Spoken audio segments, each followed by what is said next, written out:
सद्गुरुनाथ महाराज की जय। महायोगी स्वामी उमानंद सरस्वती की जय।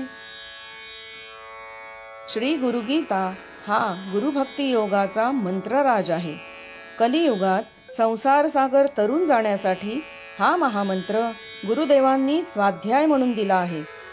श्री गुरुगीतेतील संस्कृत श्लोकांचा अर्थ महायोगी स्वामी उमानंद सरस्वती यांच्या श्री गुरुगीतार्थेश्वरी या विवेचनाच्या आधारे आपण क्रमशः जाणून घेत आहोत.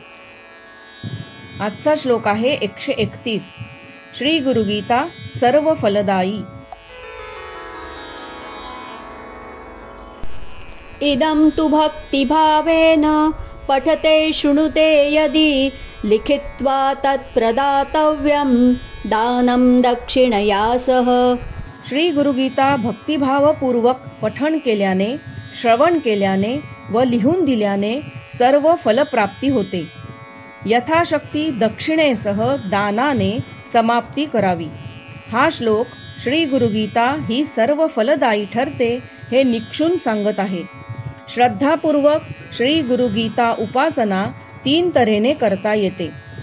श्री गुरुगीता गावी, पाठ म्हणावा किंवा श्री गुरुगीता श्रवण करावी वा श्री गुरुगीता लिहून काढावी. कोणत्याही मिशाने लिहिली तरी लिखित जपाप्रमाणे ही साधना ठरते. श्री गुरुगीतेच्या पठण, श्रवण, लेखन साधनेची सांगता यथाशक्ती दानाने केल्याशिवाय व्रताचे उद्यापन होत नाही. साधनेने जी फलप्राप्ती होते, सिद्धी प्राप्त होतात, त्यात न गुंतण्याचा उपाय म्हणजे त्यावर पाणी सोडून दान करून मुक्त होणे. ज्यांना संस्कृत वाचता येत नसेल त्यांनी श्री गुरुगीतेचे श्रवण करून ती पाठ करावी. जमेल त्यांनी ती लिहून द्यावी, काढावी. कसेही करून श्री गुरुगीतेची सेवा करावी, प्रचार करावा, गुरुभक्ती शिकवावी.